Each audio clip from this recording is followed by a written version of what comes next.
Einn góðan veðurdag í Hlýnilandi voru Rusli og Snirti að eltast við Lubba í gúrkubeðinu.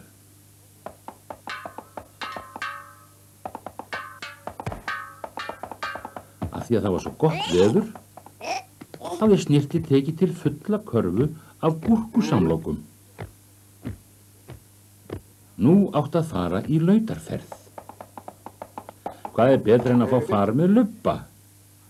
Snirti viss góðan stað. Hann hafði komið þangað oft áður og fannst þetta fallegasti staðurinn í öllu Hlýnilandi. Svo þeir lögðu af stað. Burt með ykkur óþekktar ormar. Fyrst þurftu þeir að fara í gegnum Setudal. Setur eru skrýtnar skepnur sem höfðu setið þarna síðan að Rusli og Snirti mundu eftir sér.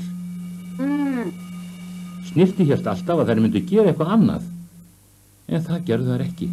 Þær sátu bara.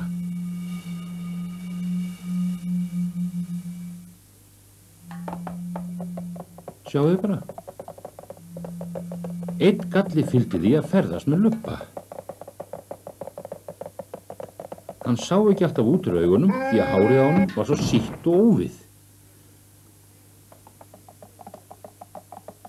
En Snirti var of spenntur til að hafa áhyggjur af því núna. Á leiðinni hittu þeir Dunda sem sat og dundaði sig með leikföngin sín. Hann átti mikið af leikföngum hann Dundi.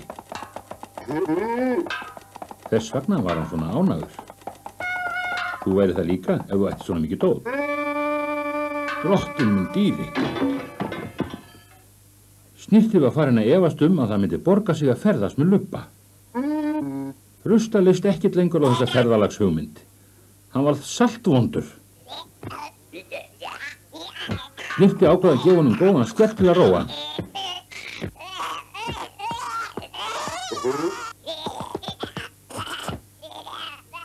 Það dugði yfirleitt að gefa honum góðan skell. Sko. Snirta fannst alltaf gaman að fara í lautarferð. Hann hlakkaði mikið til að komast á staðinn sinn.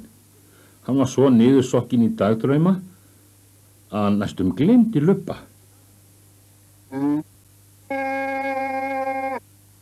Hann hafði villst af leið. Æ.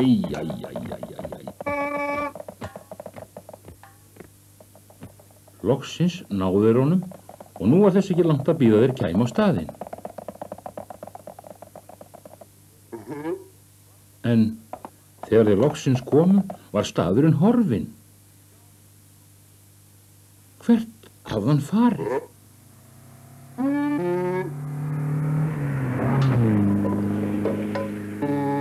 Einmitt. Það var búið að leggja veg yfir hann. Dagurinn hafði verið góður til þessa, en samt þeir áttu ennþá gúrkusamlokurnar sínar. Þangað til Lubbi át þær. Honum þóttu gúrkusamlokur svo góðar, eins og fleirum. En eitt var víst að það yrði ekki farið í lautarferð á næstunni.